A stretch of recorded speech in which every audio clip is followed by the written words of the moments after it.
Olá, sejam muito bem-vindos a mais um episódio do podcast O Spanenka. Não estou na companhia do Miguel, felizmente, e já tive que ouvir o segundo episódio de aniversário para também o editar, mas também já iria ouvir de qualquer forma. Já tive a ouvir umas coisas que disseram sobre mim e acho que é sempre bom ter acesso a esses comentários. Hoje estou aqui a moderar uma conversa para falar sobre os três chamados grandes, e chamados porque isto de haver clubes grandes ou pequenos é sempre algo muito relativo, obviamente. E tenho aqui um painel de luz, e já é de luz por não incluir o Rocha, mas tenho aqui Pedro Varela de Sporting 160. Olá, Pedro. Olá, João. Olá, Miguel. Olá, João Tiverio, neste caso. Pronto, já estás a apresentar o painel. Já estou a aproveitar, eu estraguei-te logo a coisa. Não, estás ótimo. Sempre a mesma coisa. É. Pronto, Se fosse Miguel, era penalti e tinhas que ir ao VAR. Mas ia ser validado, como é óbvio. Essa vou deixar o Miguel para o último. Olá, João, tudo bem? Alô, tudo bem? Olá também ao Varela, ao Miguel e a Dia, obrigado pelo convite, naturalmente. Obrigado eu por estares cá, por estarem cá, já vos disse isto em off.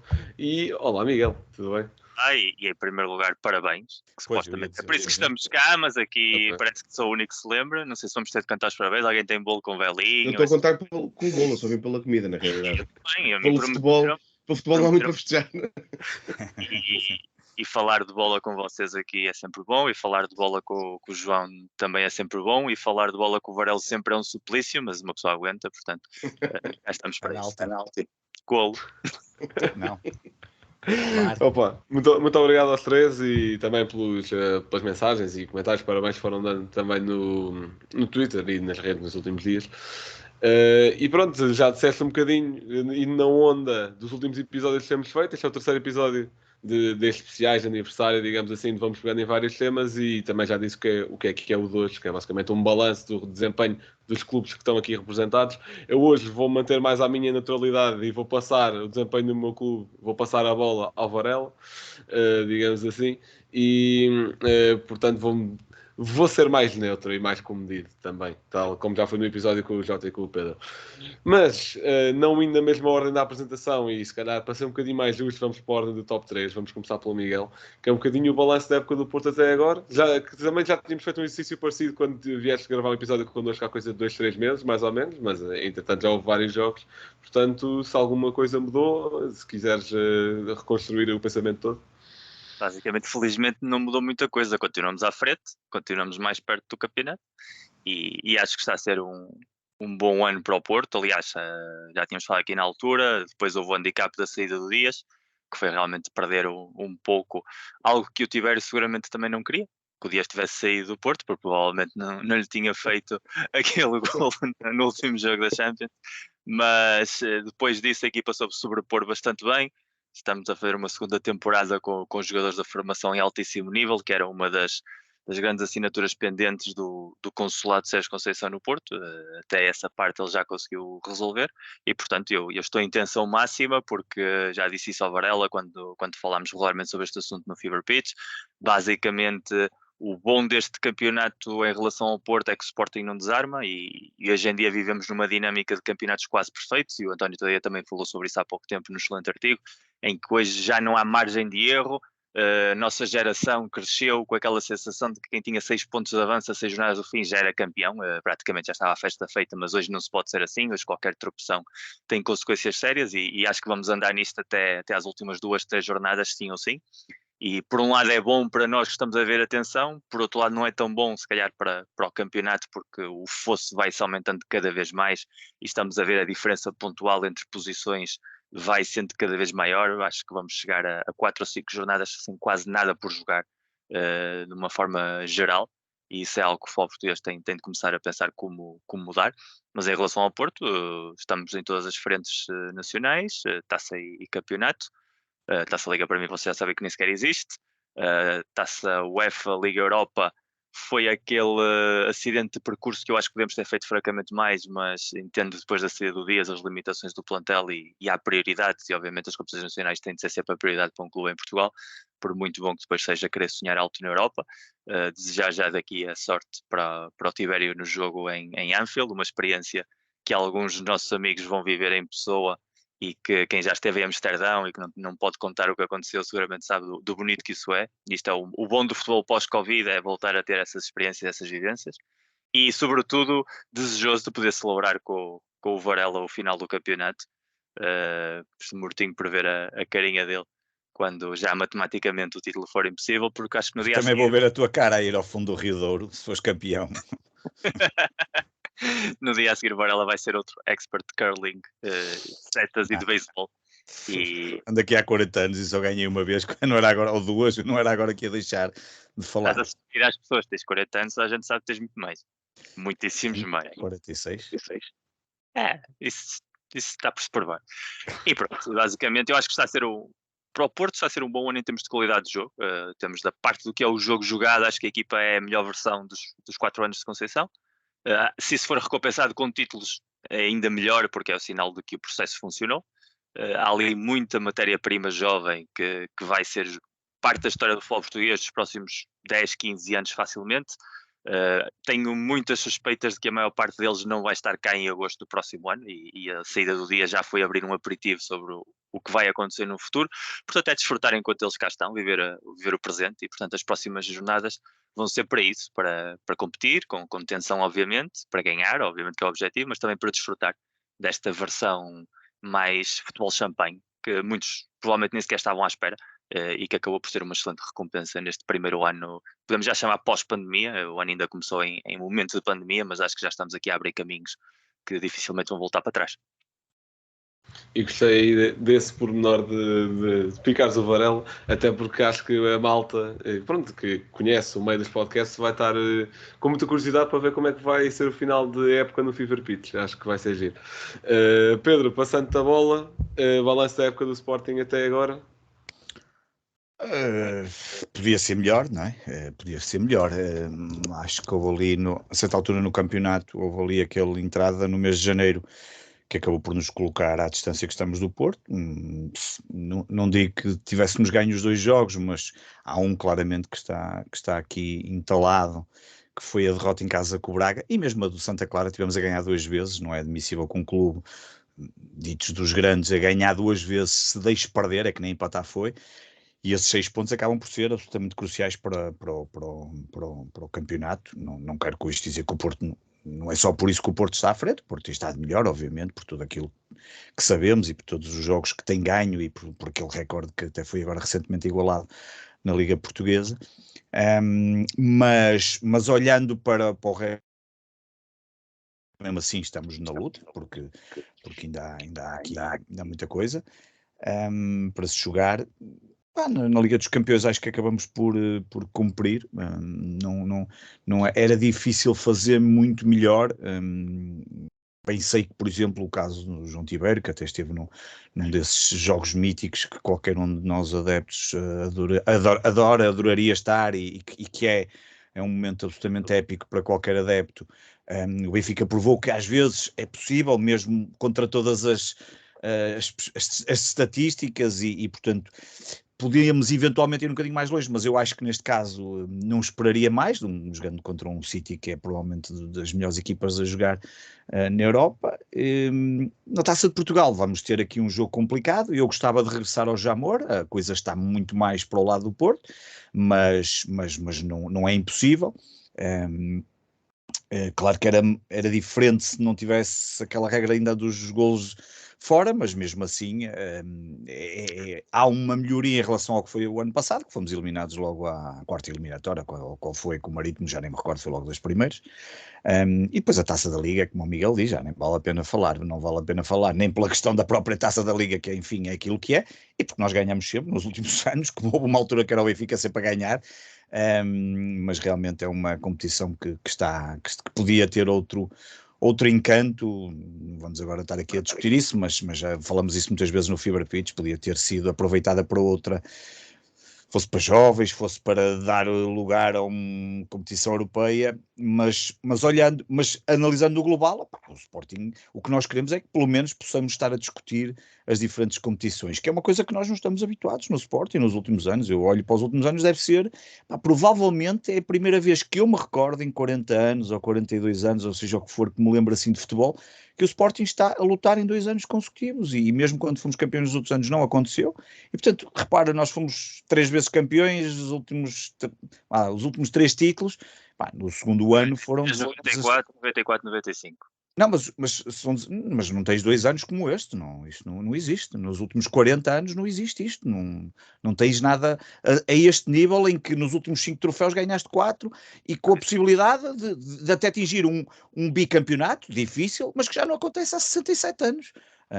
Que só o meu avô é que se lembra, que foi quem me fez sportinguista, e quando eu falo com ele, e pronto, e pouco mais, e portanto estamos a falar de uma pessoa com 85 anos.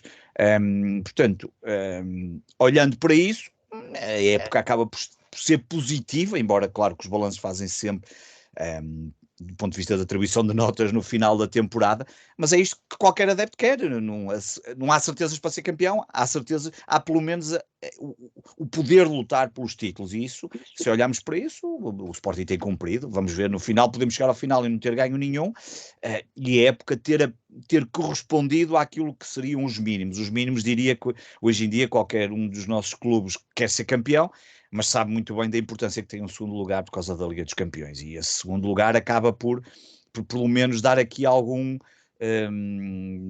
folga financeira que nós bem precisamos.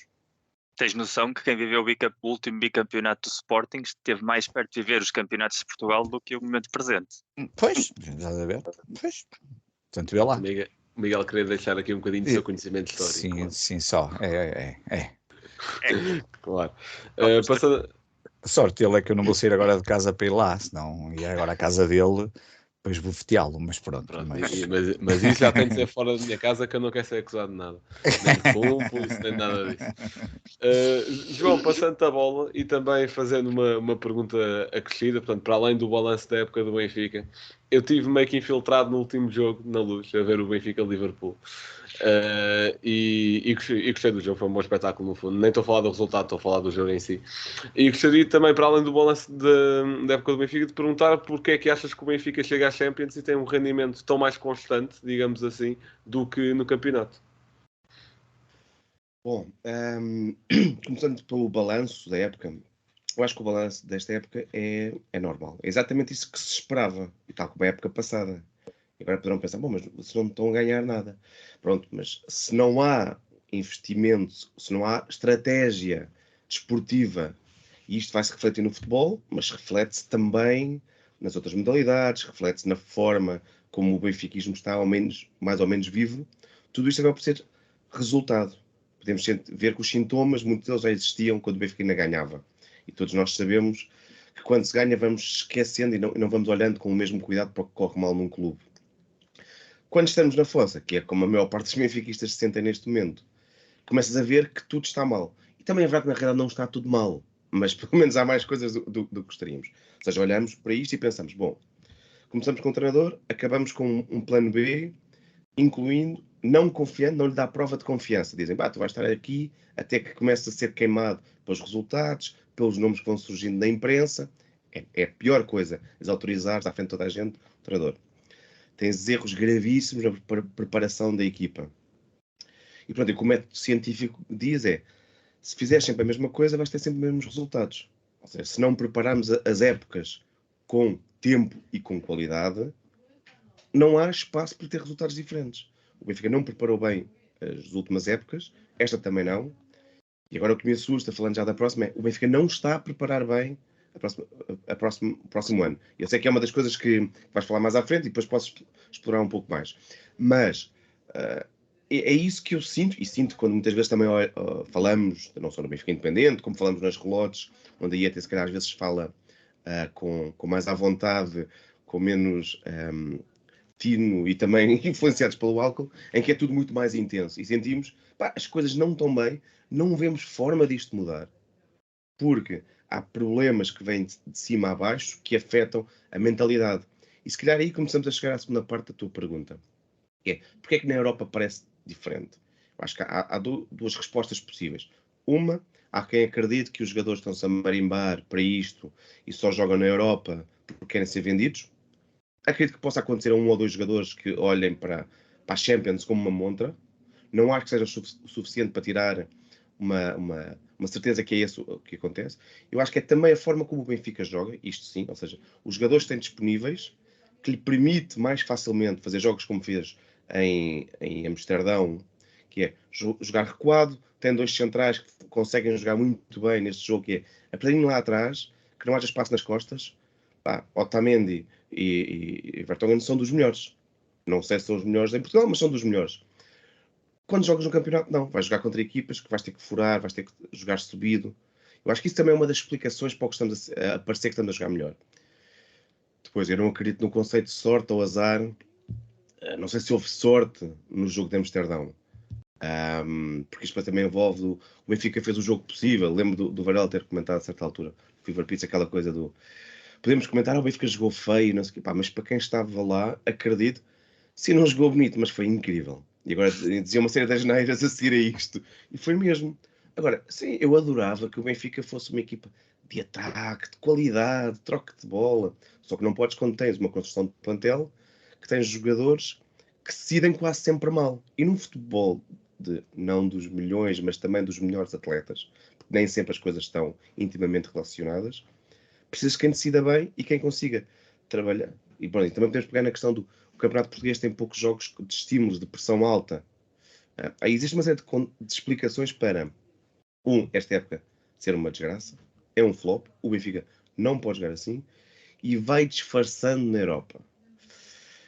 E depois entramos numa questão, uma dúvida sempre muito grande, que era, imaginemos que por um acaso do divino o Benfica conseguia passar o Liverpool. Cenário impossível, e eu nem preciso ir ver as odds das casas de apostas, porque todos nós sabemos que é muito difícil.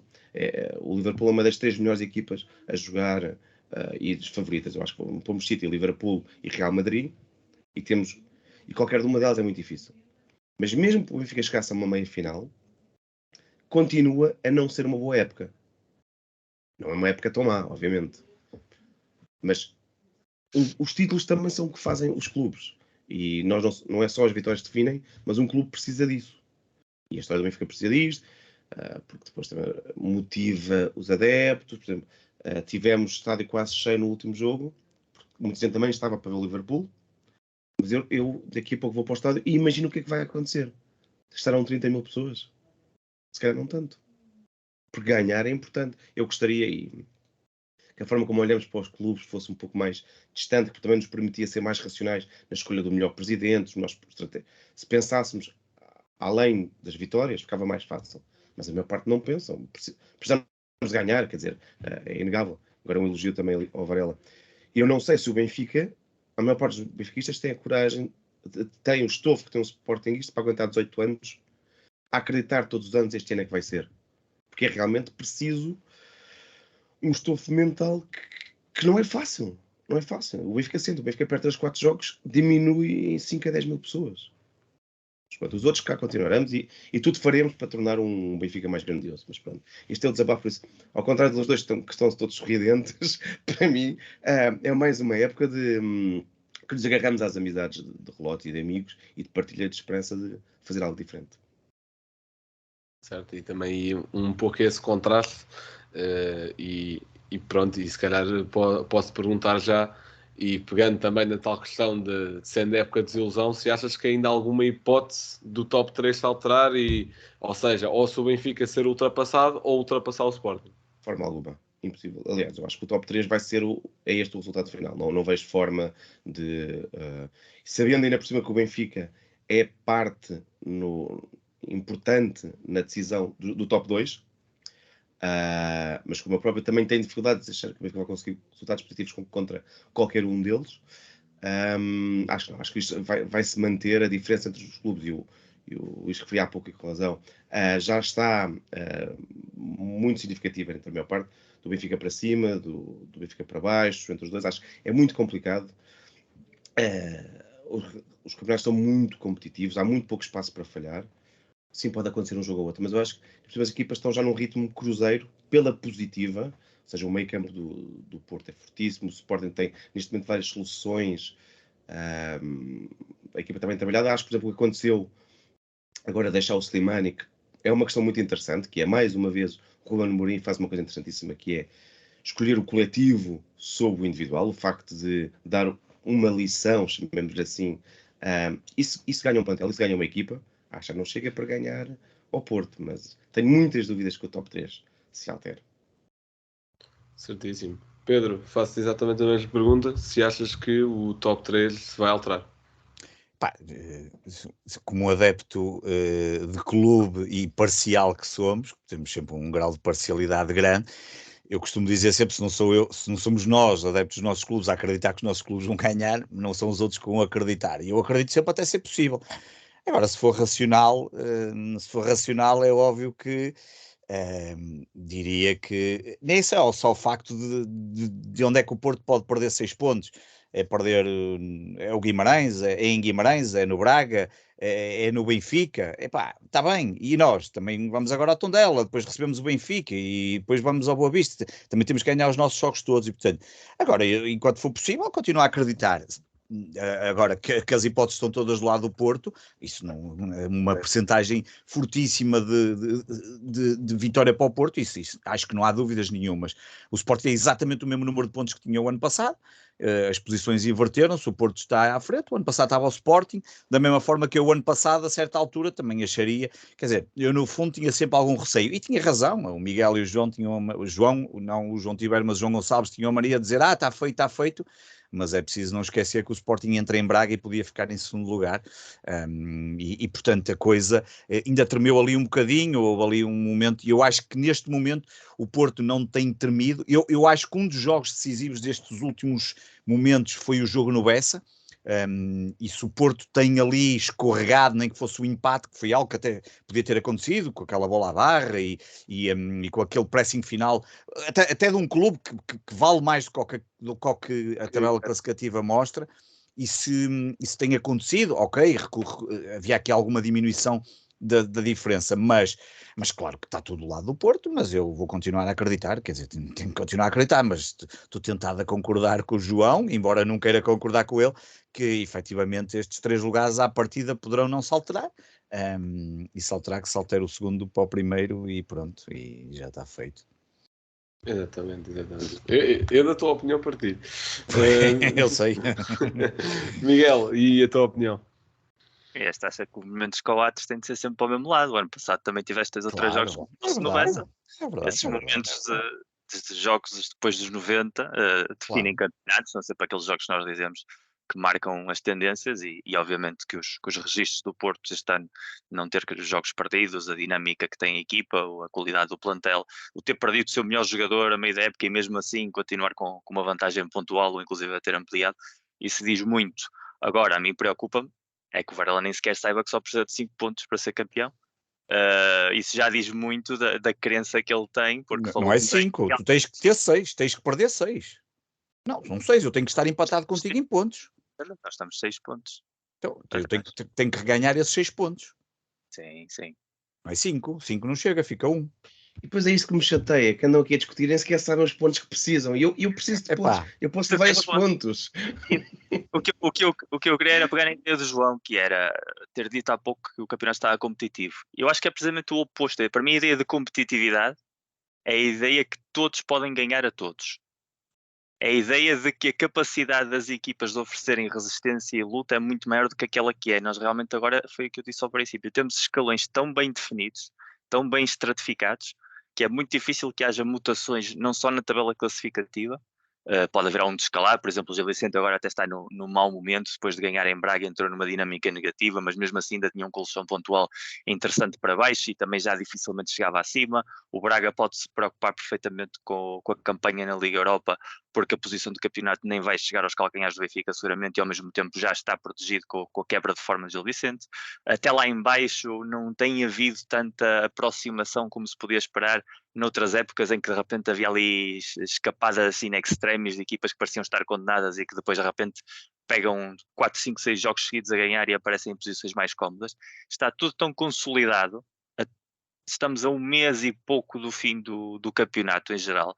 Isso para mim revela é precisamente falta de competitividade, porque havendo competitividade, o que nós estaríamos era até a última jornada a fazer contas, todos, porque todos achariam que a equação de resultados seria possível para mudar precisamente estas posições que estão estagnadas. O Benfica pensaria que o Sporting era menino para perder 2 ou 3 jogos ou empatar, e isso abrir a possibilidade de chegar à Champions. O Porto era menino para estar a tremer, porque podia perder 2 ou 3 jogos e o Sporting em altos todos e vice-versa. E eu acho que agora mesmo, apesar de haver essa tensão competitiva que é normal, porque vai haver mais momentos para o Porto como os do Bessa ou como que tivemos em casa do Estoril, o Sporting também vai ter momentos de tensão. Na realidade, se olharmos friamente para os números, o mais provável é que tudo acabe como está, não é de agora, é que está assim há meses. Não há mutações na classificação no top 5 desde há 2 meses atrás. E eu não tenho esses dados na cabeça de forma matemática, mas gostaria de fazer um recap de campeonatos para ver quais eram as posições em fevereiro que coincidiam com maio. E não sei se vai haver muitos campeonatos em que a coincidência é 100% no top 5. É muito curioso isso, mas isso realmente mostra que uma vez que chegas a uma determinada posição numa altura da época, com o campeonato como está, em que há uma vantagem clara de quem luta pelo título, e agora é Porto Sporting, já foi Porto Benfica, já foi Sporting Benfica, nunca perde essa capacidade de estar aí. E acaba sempre por ultrapassar os obstáculos que vão surgindo. E isso é que para mim é o grande problema do nosso futebol, e é por isso que depois na Europa temos muitíssimas dificuldades, e das duas uma, ou assumem as equipas um papel tático, como a que o Benfica tem tido, e como o Porto também já teve, que é assumir a nossa pequenez, digamos assim, e procurar um modelo de jogo que potencie as nossas poucas virtudes e agarrar-nos à garra e à crença e a essa epopeia que também definiu muitas vezes o nosso futebol. Mas depois o que vamos ter sempre é esse papel residual, que já não é só um papel periférico a nível económico, que isso é histórico, ou seja, não foi algo que piorou com o tempo, houve um agrandamento das distâncias, mas Portugal foi uma liga periférica desde sempre, e aliás somos muito menos periféricos agora do que já fomos no passado. Não é tanto uma questão de qualidade de jogadores, porque temos hoje em dia futebolistas não só de portugueses de grande valor a jogar em Portugal, mas também temos futebolistas estrangeiros bons, e há muita nostalgia com os anos 90 e com os anos 80, e efetivamente Porto e Benfica estiveram em finais europeias nessa altura e em meias finais, e fala-se muito da qualidade da classe média do futebol português, mas sobretudo o que foi acontecer era que os grandes perderam muito mais pontos do que o que perdem agora.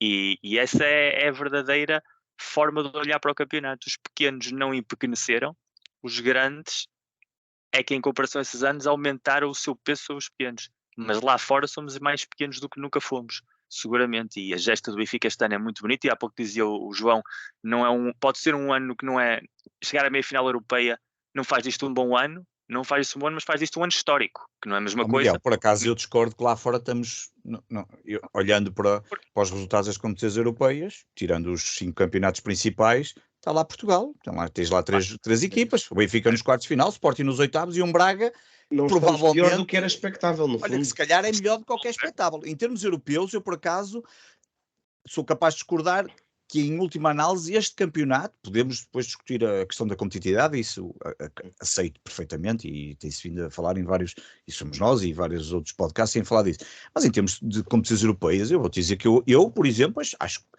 olhando para os resultados, está muito melhor. Faz uma boa Champions, o Porto boa Champions faz. O Benfica faz mais do que até quase toda a gente, ninguém. Diz-me um adepto do Benfica que dissesse no início da época que o Benfica ia chegar aos quartos de final da Champions, e chegar aos quartos de final neste momento, para um clube português, por muito que nós queiramos dizer que queremos ganhar a Champions, essas coisas todas, é quase uma final. Um clube português nos quartos de final. É? Houve uma troca de cromos, mas o Porto esteve nos quartos de final. final. É o que eu estou a dizer, mas e tens reforçado este ano com os resultados do Braga e com boas exibições até, que contrasta até um bocadinho com o interno, é Braga e Benfica a fazer muito melhores jogos do ponto de vista internacional. É uma correlação direta. Sim, é a correlação se calhar, exatamente. Porque o problema é precisamente esse, se tu em Portugal queres lutar pelo título, não tens pernas para lutar pelo título, fazes uma boa Copa. E se tu já estás fora em fevereiro de lutas internas, porque já sabes que a tabela claro. Não se vai mexer, tens muito mais liberdade para lutar na Europa. E isto é um velho adágio do futebol português. O Porto vai à final de Viena no ano em que o Benfica é campeão. No ano a seguir o Benfica vai à final de Stuttgart, claro. Com o Porto sendo campeão, e essa dinâmica sempre existiu. Aliás, o Mourinho, na altura em que foi treinador do Porto, disse claramente que o Porto só podia optar a lutar pela Champions, ou chegar às meias finais naquele ano, se o campeonato tivesse resolvido em março. E foi o que ele fez, ele trabalhou esse campeonato de maneira que o campeonato ficou mais ou menos resolvido em março, antes de chegar às meias finais europeias. Porque a partir daí, se tu tens de estar com esta tensão competitiva cá dentro e lá fora, os jogadores não aguentam, porque a dinâmica do nosso estilo de jogo, o estilo de rivais com que têm de optar, a capacidade física, o abismo gigante. A profundidade dos que os plantéis conseguem ter. Claro. Não podes fazer isso. Quando as equipas que estiverem à frente em Portugal estiverem também nos meias finais e nos quartos finais europeus, falamos do upgrade de qualidade do futebol português. Agora, quando os protagonistas lá fora forem aqueles que não são os protagonistas cá dentro, então ainda há uma assimetria que é preciso trabalhar. Exatamente. Por acaso gostei terem pegado nessa questão de comparar as competições e o rendimento interno. Acho que foi interessante. Mas pronto, antes de passarmos para a questão para o campo das previsões, digamos assim, da próxima época e também de um próximo jogo, de um jogo que está próximo, gostaria de vos perguntar quem é que acham ser o melhor jogador do nosso campeonato. Vamos ver, por acaso estou com curiosidade para as respostas, especialmente a do João. Mas Miguel, podes pegar já tu. Então se tens curiosidade com o João, que diga ele primeiro, caralho. Então pronto, está bem, pode ser. Não, que eu queria ir para o elemento diferenciador no fim, mas certo, vai João, pode dizer.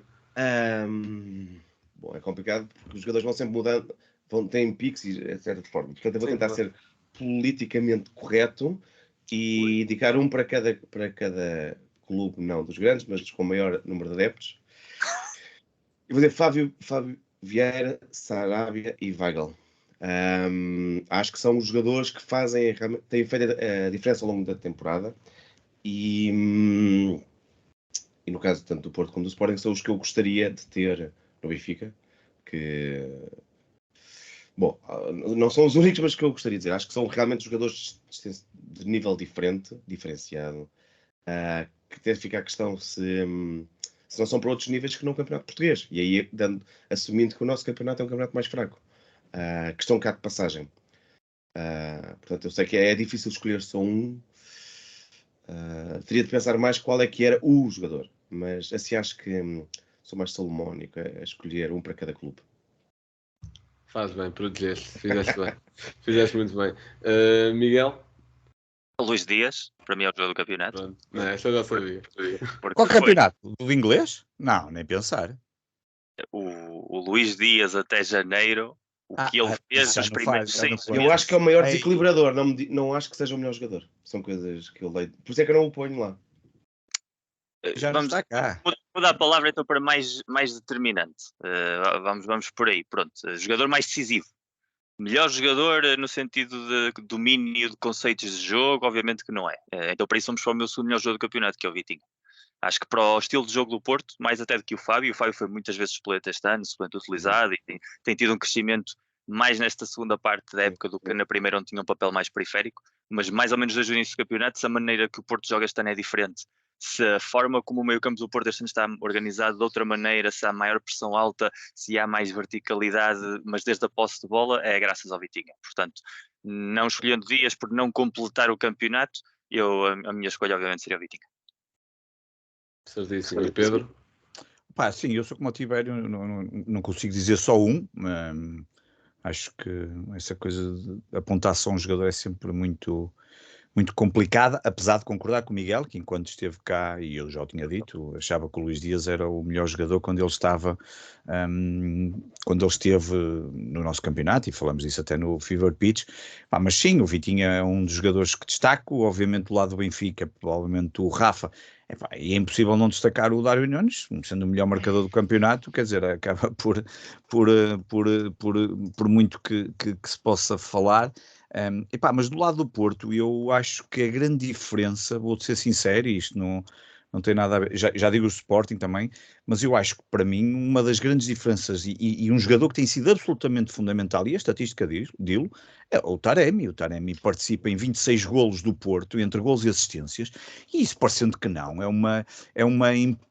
tem uma importância enorme, não só na saída do próprio Luís Dias, é óbvio que Vitinha, o próprio Otávio são jogadores absolutamente influentes, o João Mário, mas depois tu tens ali um Taremi que, do ponto de vista de desbloquear resultados, às vezes o resultado ficar definido numa partida, tem sido importante. Podemos depois discutir obviamente não vou discutir aqui as questões dos penaltis e coisas, não falo do Sport 160, raramente falo destas coisas, não acho que, eu digo sempre a mesma coisa, acho que e até se calhar o João até é capaz de ser o que tem mais razão de queixa este ano, mas a verdade é que eu acho que do lado do Porto o Taremi também é um jogador que não dá para esquecer pela importância que tem do ponto de vista de golos e assistências. Do lado do Sporting, obviamente, talvez eu tenho aqui alguma dificuldade a escolher o melhor, mas o que eu mais me dá prazer e o que tenho mais gostado de ver, pode não ser o melhor de todos, é o Sarabia. Acho que trouxe uma qualidade que não seria de estranhar. De estranhar foi os clubes espanhóis andarem a dormir e uma série de outros clubes que eu acho que não vai escapar agora quando acabar o mercado, quando acabar o campeonato e reabrir outra vez o mercado. Mas fico muito contente que, da mesma forma que o ano passado, eu achava no final do ano que íamos ter uma dificuldade a substituir o João Mário, eu disse isso no Sporting 160, e acabamos por encontrar um Mateus Nunes e agora um Ugarte. São jogadores que, entre Sarabia, Ugarte e Mateus Nunes, que me têm dado prazer e perceber aquela importância que o João há bocado falou e bem, das opções que nós passamos a ter. O ano passado o Sporting era óbvio que tinha aqueles 11 e era naqueles 11 e um ou outro que às vezes poderia vir do banco para ganhar aqueles jogos de 1-0 e pouco mais do que isso. Às vezes lá vinha um 2-0 ou um 2-1 com golos aos 90 minutos, como o Miguel falou e bem. Havia uma certa raça em determinados jogos, com aquela vitória do Braga. Este ano não, este ano ainda na semana passada tinhas Slimani, tinhas Sarabia, tinhas não sei quem no banco, tinhas uma quantidade de jogadores que hoje em dia, e Pedro Gonçalves, só para dar assim 3, e esse é o lado positivo, mas tenho gostado muito de Ugarte, Mateus Nunes e de Sarabia, mas escolher-se apenas um, Sarabia sem dúvida me tem enchido as medidas, especialmente porque achei piada quando ele chegou ao Sporting e era a malta do Sporting a dizer e a falar e nem sabiam do que é que tinham, às vezes nem têm noção, e eu acho que às vezes a malta esquece um bocadinho como é que de olhar um bocadinho lá para fora para o futebol e tem sido um prazer. Mas olha, uma coisa só, João, estamos num campeonato também, em que também, apesar de todo o foco que nós próprios aqui estamos a dar ao papel dos grandes, chamados grandes, no peso que tem a todos os sentidos, uma das coisas que define bem o nosso campeonato é o talento que existe na chamada classe média baixa, que muitas vezes o que serve é nutrir os clubes grandes e fazer esses passos formativos, e nisso eu tiro o meu chapéu ao Sporting, porque está a fazer aquilo que o Porto fazia nos anos 90, que é saber captar do melhor talento que se tem vindo a desenvolver internamente, saber apropriar-se desses jogadores e montar uma equipa com esse sabor local, mesmo não sendo jogadores de formação, e um campeonato que está a ter Ricardo Horta, que está a ter André Franco, que está a ter... Eu espero que o Ricardo Horta já esteja a caminho do Sporting, porque é o mínimo que o Sporting pode fazer, quer dizer, compra todos os anos ao Braga, portanto, espero que isso já esteja a caminho. Queres-me voltar a interromper? Quero. Então mas também tens que falar. Que é um campeonato que vale a pena também falar sobre esses nomes. Já dava para fazer um 11 muito competitivo, só com os jogadores fora dos 3 grandes. E, sobretudo, há pouco falava o João Tibério dos planificações de temporadas dos clubes grandes. E eu acho que cada vez mais, olhando para o mercado, olhando para o facto dos clubes gigantes, digamos assim, dos potentados do futebol, terem muitas vezes feito nos últimos anos aquilo que antigamente países periféricos como Portugal, Holanda, Ucrânia ou Turquia faziam, cortaram o intermediário. Hoje vemos cada vez mais os sítios aí buscar jogadores brasileiros, Reais Madrid, Barcelona, Juventus, aqueles sub-20 brasileiros ou sul-americanos, o Julián Álvares, que já assinou pelo Manchester City, o Kaique, o ano passado, a estrela do Fluminense, o Real Madrid, que foi buscar os Vinícius, os Reinier, os Rodrigues, o Caio Jorge, que foi para a Juventus, jogadores que historicamente provavelmente teriam passado por Portugal, ou pela Turquia, ou pela Grécia, ou pela Holanda, e agora já não fazem essa transição, já nos obrigam a ser, aos departamentos de scouting dos clubes portugueses, mais avispados, a procurar Luís Dias da vida, jogadores mais fora do radar, digamos, dos grandes, não tão evidentes, talento não tão fácil de identificar, até porque hoje vivemos na sociedade de informação massiva, em que qualquer pessoa que joga Futebol Manager já sabe quem são os melhores sub-16 do mundo. Portanto, nem sequer é preciso ser-se um analista profissional para saber mais ou menos que jogadores é que têm todo o aspecto que vão se ingrar. E nisso os clubes portugueses de nível médio têm trabalhado bastante bem, trabalhando nesses mercados periféricos, sobretudo na Ásia. Houve bastantes jogadores a virem do mercado asiático, do Japão, do Irão, da Coreia, a chegarem a Portugal. Um mercado que está ainda muito fora do radar da Europa. Outros países sul e centro-americanos também que têm dado jogadores muito interessantes. E o Benfica, o Porto e o Sporting têm de aprender disso. Não só potenciar a formação, que eu acho que temos os três uma formação absolutamente ao nível do melhor que há no mundo, e depois os resultados das Youth Leagues perfeitamente mas ver bem o trabalho das equipas pequenas portuguesas, nutrir-nos desses futebolistas, seja contratação direta, seja estar atento àquilo que vai aparecendo em Portugal, como o Sporting foi buscar o Ugarte, o Porto foi buscar o Taremi, e o Benfica, aí está um dos problemas, provavelmente, que nos últimos anos não tem sabido explorar em absoluto esse mercado, e há muitos jogadores em Portugal em diferentes posições, provavelmente até seriam titulares quase de caras em algumas posições do Benfica, e isso também ajuda a entender porque é que se calhar o modelo do Porto e do Sporting funciona melhor em Portugal que o do Benfica este ano, porque nutre-se de jogadores que já estão formados cá, já sabem competir cá, a adaptação é muito mais fácil e, portanto, a maneira de funcionar as equipas torna-se muito mais pragmática desde o início. Sim, pegaste aí num ponto bastante interessante na questão do planeamento de temporada, e já agora aproveito para fazer a ponte para a questão do que se pode esperar dos vossos clubes para a próxima época, e se achas que essa podia ser uma estratégia adotada pelo Porto para o ano, visto que, pelo que já disseste, alguns nomes importantes devem sair. Sim, tem sido uma estratégia do Porto, não tão agressiva como a do Sporting, até porque o Sporting início levava muito tempo de atraso. O Sporting andava nos mercados pré-Rubén Amorim, a maior parte dos professores do Sporting assumiam que haviam muitas decisões desastradas, jogadores que chegavam sem nenhum tipo de referências e que tanto chegavam como depois iam, e desde os últimos 2 anos acho que quase todos os mercados do Sporting têm sido praticamente imaculados, com decisões não só acertadas desportivamente, mas que entram dentro de um contexto que é muito importante sempre, gerar esse contexto para que os jogadores se sintam integrados e, sobretudo, não haver a pressão do rendimento imediato, o poder ir buscar o Marco Edwards sabendo que não é preciso que ele renda já, mas que está já a preparar uma fase de transição, porque sabes que daqui a 4 meses vai ser seguramente titular. Isso é algo que o Porto fazia e sempre fez muitíssimo bem. E o facto de termos ido buscar o Taremi há 2 anos atrás, ou de estarmos sempre atentos a jogadores do mercado nacional para setores mais defensivos, é isso aponta. Agora, o Porto tem o problema de liquidez financeira mais do que evidente, nenhum clube vende o seu melhor jogador no mercado de janeiro quando está a lutar por títulos, foi um caso inédito na história das grandes ligas do futebol mundial, portanto isso já espelha qual é a realidade, por muito que a direção do Porto queira tapar o sol com a bananeira, isso não vai acontecer, portanto os problemas de liquidez vão continuar e para resolver isso, obviamente, vão-se recorrer a vendas, provavelmente por valores inferiores até aos valores reais desses jogadores, e a razia vai ser feita, obviamente, onde há talento.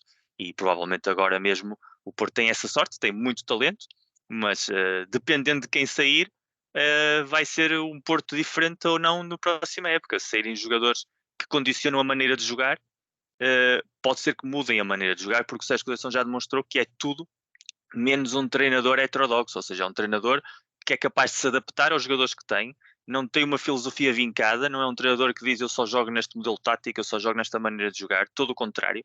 Quando teve jogadores que potenciavam o futebol direto, jogava futebol direto, agora que tem jogadores que lhe permitem ter mais pausa e controle, joga com essa pausa e controle. Portanto, se sai Vitinho e sai Fábio Vieira, que são jogadores que lhe permitem essa abordagem, ninguém exclui que ele volte ao modelo mais direto se os jogadores que vierem forem nessa linha, porque há jogadores que são insubstituíveis naquilo que dão à equipa. Se saírem jogadores cujo perfil é mais fácil de cobrir, mantendo a identidade atual, o Porto jogará de outra maneira diferente. Portanto, que o Porto vai vender 2 ou 3 titulares a mim parece-me inequívoco, independentemente do dinheiro da Liga dos Campeões e de toda essa realidade. Agora, dependendo de quem sai e sobretudo dependendo de quem vem, isso vai condicionar como é que o Porto vai jogar. E depois está, obviamente, a questão se Sérgio Conceição fica, se Sérgio Conceição sai, que é uma rábula de todos os anos. Eu, pessoalmente, eu acho que ele fica, sobretudo porque é um treinador cujo mercado principal é o italiano. O mercado italiano é um mercado que está em crise económica.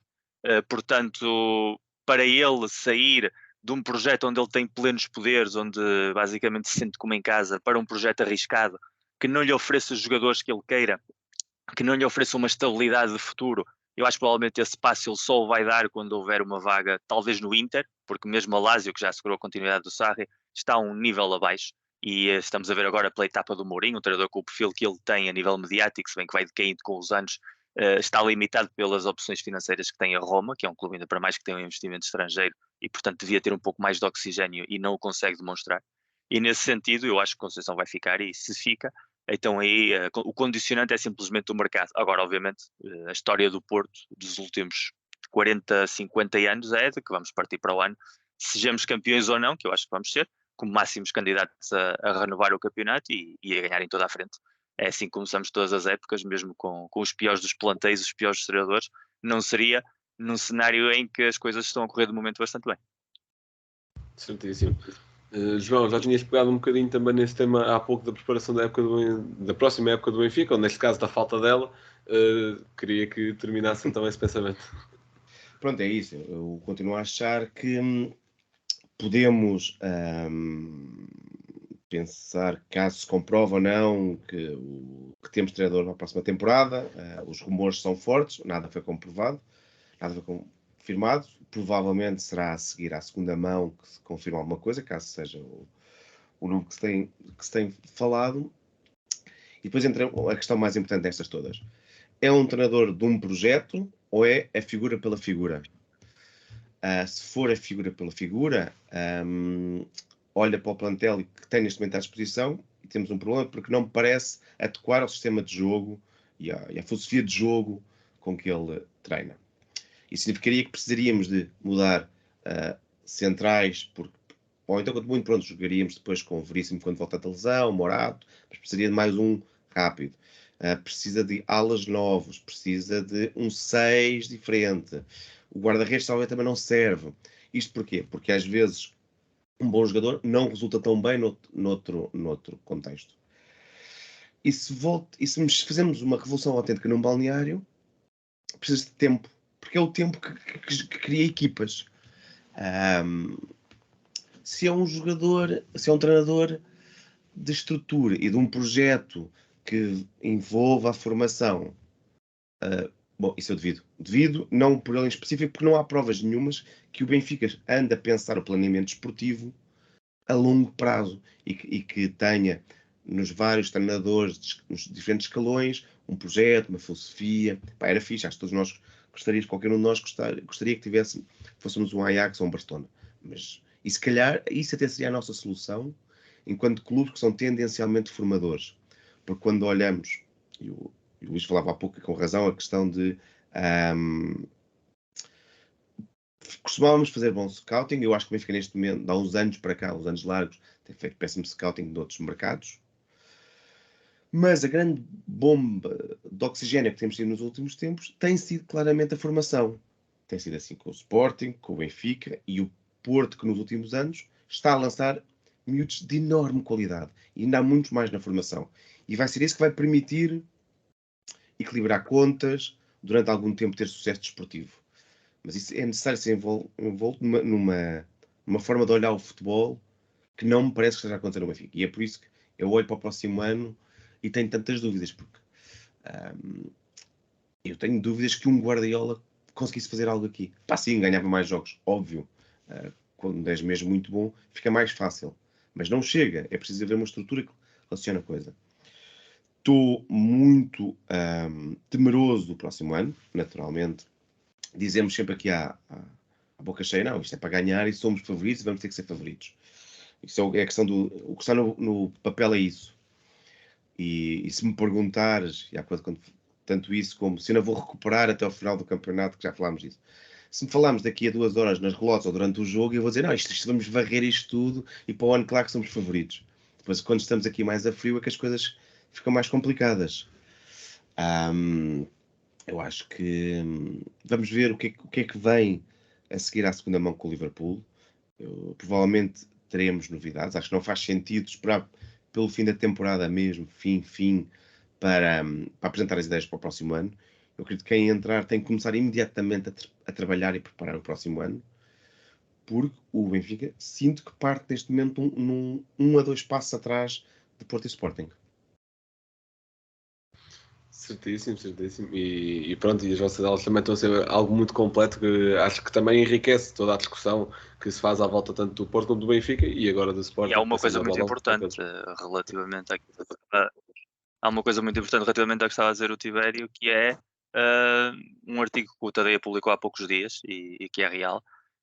Tirando do José Maria Pedroto quando chegou ao Foco do Porto e tirando Jaime Pacheco, que era treinador do Boa Vista, nenhum treinador dos chamados grandes foi campeão em Portugal sem ter sido campeão na primeira época. Portanto, ou chegas e és campeão no primeiro ano ou o teu futuro em Portugal está marcado. Portanto, embora o Benfica tenha mais campeonatos por treinadores estrangeiros do que portugueses. E há aqui só uma coisa, por acaso lembrei-me agora, que é em relação ao planeamento da próxima época, o Benfica sendo muito provavelmente terceiro classificado, vai começar muito mais cedo. Isto aumenta ainda, agudiza o problema que temos pela frente. E há uma coisa muito importante que nenhum de nós falou e que não sei se o Varela ia falar, que seguramente não. Agora já não, vais já queimar o... Não, tu estás sempre, não me deixas falar, mas eu tudo bem. Eu também só ia dizer que mas força, eu digo depois, força. Estamos a falar de que vai ser o primeiro e oxalá o único ano na história do Mundial a cortar uma temporada. Portanto, estamos a falar de que os jogadores vão chegar ao Mundial pela primeira vez em pico de forma, quando normalmente as torneios de seleções chegavam os jogadores estourados, arrebentados, e agora é todo o contrário. Portanto, nós tínhamos sempre aquele velho diapasão de os jogadores estão-se a guardar para o Mundial, os jogadores estão-se a poupar para o Mundial agora, não se vão ter de poupar muito tempo, porque desde início de agosto até novembro vamos ter muitíssimos jogos, a fase de grupos da Liga dos Campeões vai estar fechada em novembro pela primeira vez, a sequência de jogos vai ser muito intensa desde o princípio e depois de repente o mundo de futebol de clubes vai parar durante um mês, em que os treinadores vão ficar com os dedos cruzados para ver como é que os jogadores que voltam, se voltam lesionados, como é que voltam fisicamente, como é que voltam psicologicamente, no caso dos jogadores importantes. Nós aí, como somos o campeonato periférico, não temos tantos problemas nesse sentido, mas falamos de internacionais portugueses, uruguaios, jogadores que seguramente vão lá estar e vão ser importantes, e depois como é que vai ser o nível físico e mental desses jogadores para 7 meses de competição, porque depois o campeonato acaba em junho, temos mais 7 meses pela frente praticamente, e o que é que isso vai pautar a evolução do campeonato. Portanto, até a época mais bem planificada, vai ter um imprevisto que nunca houve na história para poder criar um ponto de comparação e, portanto, pode perfeitamente acontecer. Temos uma equipa muito forte até dezembro que na segunda parte da temporada seja completamente diferente. E tudo por culpa do Mundial. Exatamente. E Pedro, se quiser ficar na questão do Sporting. O Miguel já falou 2 vezes do Tadeia, não se esqueçam de subscrever o Substack do Tadeia com o código Miguel Pereira. Brincadeiras à parte, que eu gosto muito daquilo. E um abraço ao Tadeia, que também já foi nosso convidado. E também já foi no nosso, Sport 160 também, e tem feito...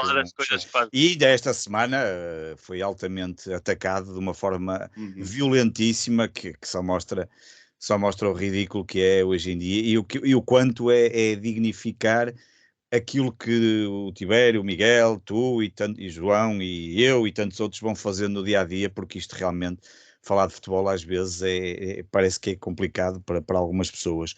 Em relação à temporada do Sporting para a próxima época, tem sido... na linha do que já aconteceu o ano passado. Nós tivemos 2 anos maus de Ruben, eu não vou dizer de Ruben Amorim, da direção, porque o Ruben Amorim apanhou ali uma equipa que efetivamente era muito complicado fazer muito mais do que acabou por fazer, mas tivemos 2 anos maus. Depois o Sporting tem talvez o melhor período de mercado que eu me lembro da sua história. São 4 idas ao mercado cirúrgicas que funcionaram bem, que raramente nos lembramos, até quase que é preciso pensar um bocadinho quem será o jogador que até não funcionou, e isso acaba por ser muito importante. Acho que vai continuar, o planeamento está a decorrer, acho que vai voltar a ser uma mistura de ir buscar jogadores ao campeonato. O Morita, por exemplo, é um bom exemplo, está a ser negociado e acho que há ali um bocadinho, o Santa Clara quer um bocadinho mais, o Sporting quer pagar um bocado menos, o normal das negociações, sendo que o Santa Clara já sabe que o Sporting vai pagar daqui a 3 anos e isso começa como coisa, nem lhes pagamos já e só pagamos para o próximo milénio e acabou. Mas a verdade é que vai ser isso, vai ser provavelmente novos jogadores da formação. Há aí, sem dúvida, alguns jogadores, nomeadamente o Ganês, está-nos a deixar um bocadinho com a água na boca, até por aquilo que já tem feito pela própria seleção e pelo potencial que é à partida de ser um selecionável para o Mundial. E vamos ver o que é que Ruben Amorim poderá fazer com ele, e depois é enorme, e depois é apostar também na experiência, porque não dá para fazer. Lembro do Miguel falar isso muitas vezes no Fever Pitch, quer dizer, isto não dá para fazer. Estes jogadores, o ano passado, a importância que tiveram Coates, Fedals, o próprio Luís Neto, não dá para viver sem este tipo de jogadores, especialmente num campeonato como o nosso, e para privilegiar aquilo que o Ruben Amorim hoje deu um bom exemplo, ser verdade as notícias que vieram a público, não é? Do facto do eventualmente o Slimani não ter gostado de uma eventual ida para o banco, da forma como ele privilegiou o grupo, e para se ter um grupo forte é preciso, como já vimos em várias entrevistas no podcast do Sport e no ADN Leão, os jogadores a falar do Coates, da importância que ele tem, até do Neto o ano passado, ou por exemplo do Vitorino, o famoso Vitorino, da importância que acabou por ter, ou um João Pereira. E, portanto, eu acho que vai ser mais uma vez essa ida ao mercado para tentar ir ao mercado para jogadores do campeonato que possam fortalecer a equipa, experiência, e depois aposta na formação. Quer dizer, e não há a fórmula quer dizer, não vale a pena inventar também aquilo que já está inventado. E agora é preciso também ter um bocadinho de sorte, claro que é preciso, não se chega só o scouting funcionar ou só encontrar os jogadores, é preciso também ter dinheiro, é preciso ter alguma folga financeira, que eu acho que o Sporting vai acabar por ter, pelo menos aqui alguma, tendo em conta, como eu costumo brincar, pelo menos se formos à Liga dos Campeões outra vez, o Excel do Usenha, que é o financeiro do Sporting, pelo menos vai ter ali mais alguns zeros para trabalhar, porque senão a coisa é um bocadinho, e algumas células vão passar a estar sem ser de cor vermelha, e portanto não há de ser muito diferente disso. Vamos perder Sarabia, porque é completamente impossível manter Sarabia. Acho que ganhamos Edwards, acho que Edwards é um jogador, é uma boa aposta para médio e longo prazo, e vamos ver o que é que... Acredito que a temporada estará a ser já preparada, tenho muita confiança no trabalho do Ruben Amorim, e também, verdade seja dita, se há 2 anos eu dizia que o Hugo Viana se calhar estaria ali muitíssimo mal colocado, Ruben Amorim tem-o desmentido várias vezes e tem dado provas e indicado várias vezes a importância que tem tido o Hugo Viana na ajuda da construção do plantel. Claro que Varandas tem estado sempre à parte, ainda bem, porque essa também é uma das provas do sucesso, porque no primeiro ano, quando teve mais interveniente, quando foi mais interveniente, tivemos aí alguns cambalaches que não funcionaram bem, mas esta coisa também dos presidentes quererem fazer tudo, já sabemos que às vezes depois também corre um bocadinho mal. Mas pronto, há de ser dentro disto. O que eu quero é que o Sporting possa continuar a lutar. E se o Sporting para o ano, independentemente se este ano vai ser campeão ou não, se para o ano, que eu acredito que vai ser, tenho que acreditar, se para o ano o Sporting vai... O que me interessa é que para o ano o Sporting continue a lutar. E se o Sporting para o ano lutar pelo campeonato, então ainda vai vai acontecer algo que nunca aconteceu, de certeza, que é lutar 3 vezes consecutivas pelo título. Agora, se conquistássemos, ainda era melhor. Claro que eu preferi este ano, porque estaríamos a caminho do tão desejado Hexa, que eu sempre disse no Fever Pitch que ia acontecer. O Miguel quer-me estragar esta minha piada, mas pronto, olha, há de andar por aqui. Mas olha lá, já é a terceira vez que citas de coisas que eu digo no Fever Pitch. Não se esqueçam de subscrever o nosso Patreon, o código Curling. Pois é, não temos Patreon. Nós não temos Patreon. O Patreon é só para reputados podcastianos, não é para qualquer um. Repara que o Tibério tem, eu também tenho. São para pessoas que têm um público que quer ouvir-nos, ao contrário de ti, que não, querem desligar o áudio. Certíssimo. Então pronto, para fecharmos isto, até porque o João quer ir para as relotes, vamos só falar muito rapidamente. E bem que é muito melhor estar nas relotes do que estar aqui connosco. Muito estar a ver aquilo. Aliás, eu próprio iria com ele sem problema nenhum para as relotes, mesmo para o Benfica, não tinha problema nenhum. Tens uma que há sempre em Alvalade. Não, depois do Sporting só joga noite. Mas eu até iria contigo, não tinha problema de ir contigo, claro. E estar... E serias muito bem recebido. Sim, já muitas vezes fiz isso há alguns anos quando fui em Lisboa e com o João Gonçalves e é sempre agradável. É do melhor que o futebol tem, não há hipótese. Aquele pré-jogo de relotes é do melhor que a vida nos pode dar. Exatamente. E para fechar, portanto, Pedro, até podes começar tu, previsões para o Sporting Benfica, que está mesmo aí à porta, sendo que ainda falta uma jornada, sendo que estamos a gravar isto coisa 2 horas antes do jogo do Benfica com a Bessal. Primeiro dizer que não me lembro de um Sporting Benfica, nem de um jogo do Campeonato Nacional em dia de Páscoa. Pensei até que era quase proibido acontecer jogos. O Miguel acho que já falou isso no último Fever Pitch, acho que foi no último, não foi, Miguel? Tu falaste dessa questão dos jogos, não falámos da questão dos jogos de acontecerem no dia de Páscoa, que é assim uma coisa que historicamente... ganhou um título, já teve um ano de um título. Ganhou pois, pronto. Mas não é uma coisa normal nos últimos anos. nada normal. Pronto, colocaram ainda por cima a hora que é, enfim, não somos capazes de ter uma porcaria de um derby ou de um jogo grande às 3 da tarde, de um sábado ou uma coisa assim. Pá, por exemplo, o exemplo é de, olha, de hoje à noite, quer dizer, um Sporting Tondela era muito melhor que fosse às 3 da tarde, e eu, por exemplo, às 3 da tarde, se calhar, facilmente deixava os miúdos e regressava para ir buscá-los aos avós, e a coisa corria muito bem. Às 8h30 da noite, onde, numa semana em que estive fora completamente quase todos os dias da semana, pá, sou incapaz de ver um jogo de futebol e deixar os miúdos quando já não tive com os 4 ou 5 dias, ainda por cima sendo à noite, onde tinha que fazer uma viagem e chegar a casa à meia-noite e tal, pá, não faz sentido. Mas indo ao jogo, é evidente que primeiro é preciso ganhar o jogo do Tondela, esse obviamente é o mais importante, porque se não ganhares Tondela, o jogo do Benfica, então esse é mesmo para quase cumprir calendário, se o Porto eventualmente ganhasse pontos ou recuperasse ou aumentasse a vantagem. É pá, um derby é sempre o derby, quer dizer, um derby não é quase que é aquela coisa lá paliciana. Pode acontecer, mesmo o Benfica não está no seu momento muito de forma, pode acontecer qualquer um dos resultados. É óbvio que eu acredito que o Sporting é capacidade para ganhar ao Benfica, mas há que encarar este jogo com muita, como se fosse o último jogo do campeonato, e então se ganharmos ao Tondela, continua a ser quase como cada jogo, não é? Como dizia o Scolari, é um mata-mata, e aqui para nós é mesmo, porque um empate ou uma perda qualquer de pontos que aconteça, deixa-nos fora do campeonato. Mas ainda é longe, ainda falta algum tempo, apesar de ser só apenas uma semana, mas ainda falta aqui algum tempo, e vamos ver, entretanto, sabes que isto no universo leonino, e tu estás habituado a isso, João, sabes como é que, João Blanco, sabes como é que isto funciona. Este exemplo, esta coisa que está a acontecer hoje do Slimani, levantou aqui um conjunto de malta sportinguista que parece que não conseguem viver o clube se não houver qualquer, desculpem-me, não que do nada tem inside, tem coisas, informações escondidas. Que o Ruben Amorim ganha dinheiro pelo Paulo, por cada jogo que o Paulinho faz, meu, eu até fico maluco quando vejo este tipo de coisas, mas está tudo à espera. Se acontecer se calhar de acontecer qualquer coisa que não seja a vitória do Sporting logo à noite, eu tenho a impressão que vamos ter aqui um circo montado. Quero acreditar que o Ruben Amorim vai conseguir rapidamente fechar esse episódio da forma como ele tem sido capaz, que é algo que não é fácil. Na conferência de imprensa, com as palavras adequadas, óbvio. Pois, vai ter que ser.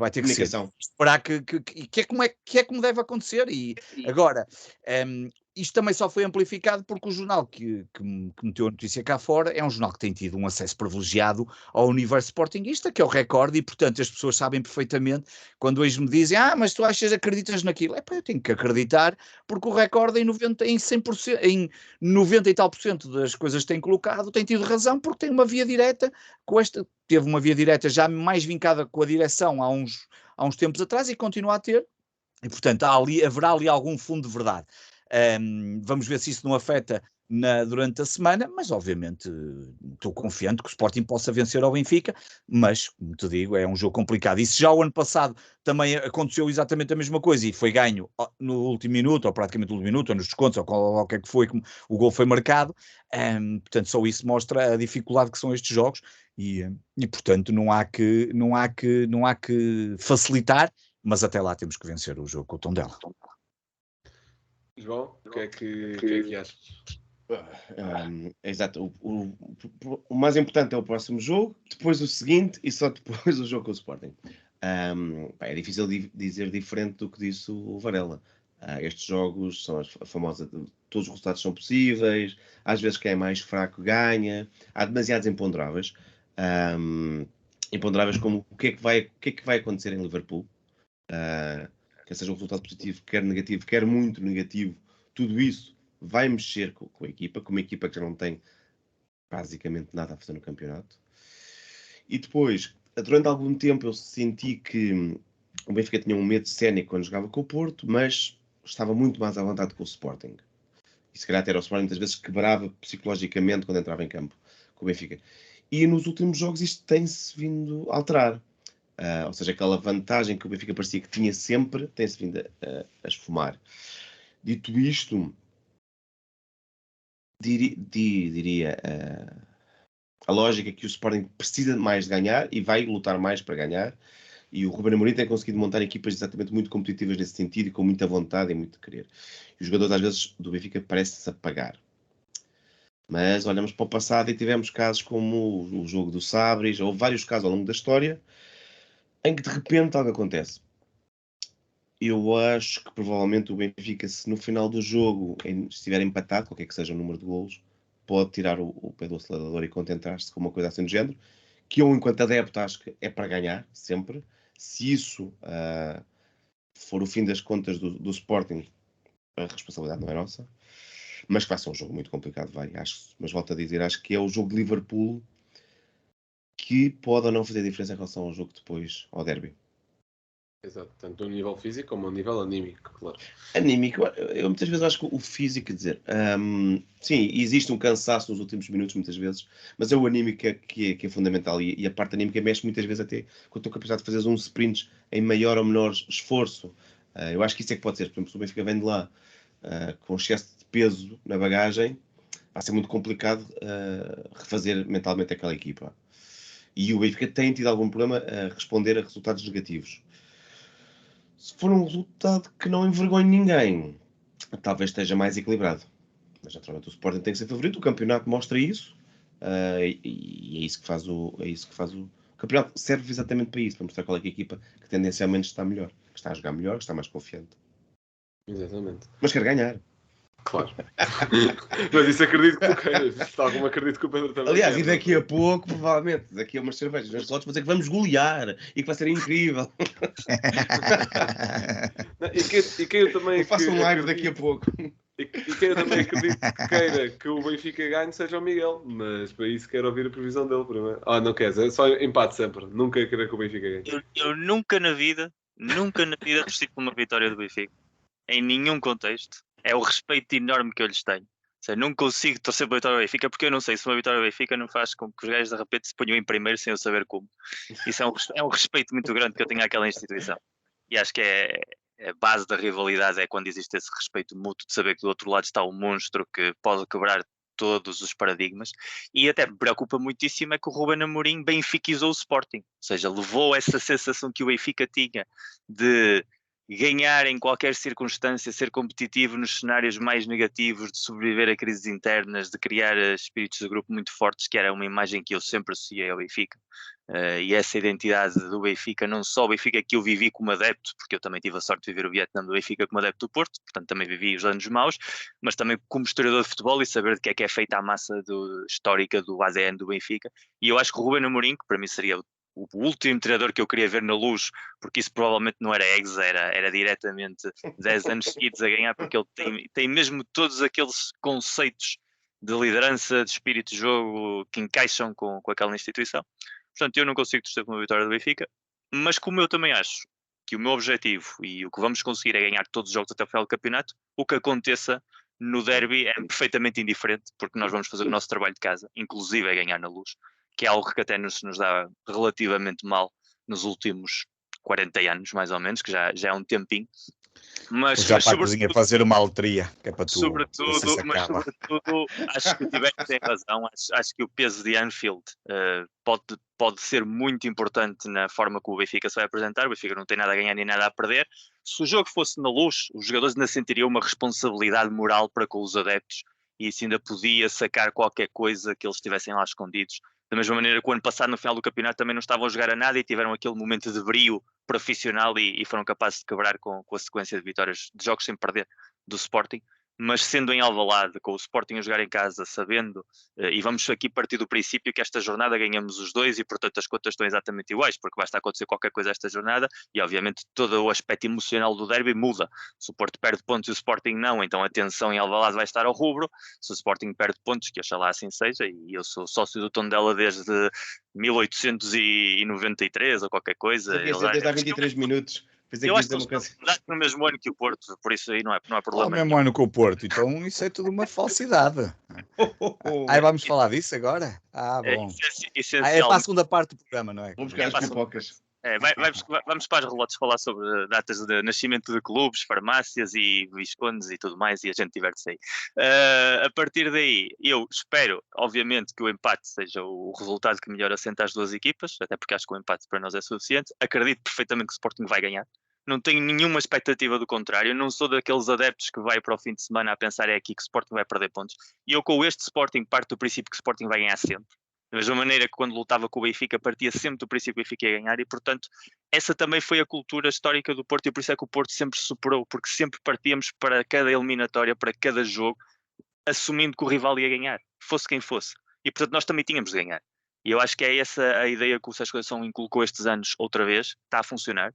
E, portanto, acho que esta sequência de excelentes resultados que nos permitiram igualar o recorde do Mortimer e eu sou muito anti-recordes porque realmente o peso histórico que tem é muito menos significativo que o que parece, mas essa sensação de invencibilidade que continua e que o Porto faça o seu trabalho de casa até o final do ano, porque isso faz com que qualquer outro resultado seja perfeitamente irrelevante. Está certo, deste uma boa forma de fugir à coisa. Mas pronto, olha, muito obrigado pela vossa presença. Genuinamente gostava que houvesse essa tal segunda parte do programa num contexto mais descontraído. Eu pelo menos ia-me rir à fartazana, sendo ataques ao Sporting ou a quem que fosse. E acho que ia dar um bocado de entretenimento, se bem que discussão, enfim. Pronto, acho Devíamos guardar por um dia um programa ao vivo, porque tinha muito mais Sim, piada. ao vivo, sim. Ao vivo acho que era um bom momento, até porque depois um gajo podia rapidamente esbofetear o Miguel, que é muito mais difícil fazê-lo aqui, Um à dia em que tu e o distância. Miguel quiserem descer à capital, trata-se disso. Eu desci esta semana, mas não tive hipótese de fazer outra coisa que não trabalhar.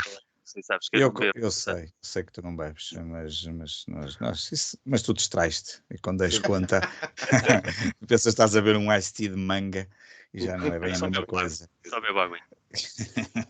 E ainda bem, é esse o exemplo que queremos passar aos ouvintes deste podcast. Não é não, João, não é. Nos blogs ninguém bebe água, que é isso? É cerveja. Eles têm água sequer, nem sei se cerveja, meu amigo. Já andei à procura com um amigo de whisky em Arouca, caramba, nas relotes, e o homem ia perguntar whisky, não, aqui só cerveja, não há cá, é bons exemplos. Água, como dizia o meu avô, é para lavar os pés. E vinho também se encontra. E vinho também se encontra, e vinho também, e acho muito bem. Maneiras do Benfica. Vão saber as vossas escolhas exóticas nas relotes, vão saber. mas pronto, muito obrigado pela presença de todos, ficou uma conversa muito interessante e muito obrigado às pessoas que estão a ouvir por terem feito e vão acompanhando os restantes episódios de aniversário e desejar um bom jogo tanto ao João, que agora vai para o estádio, como ao Miguel, que amanhã também vai, e um bom jogo ao Pedro, mas mais remotamente, e também que seja um bom jogo para mim nesse caso. Portanto, obrigado mais uma vez. E muito obrigado por terem ouvido e até à próxima. Posse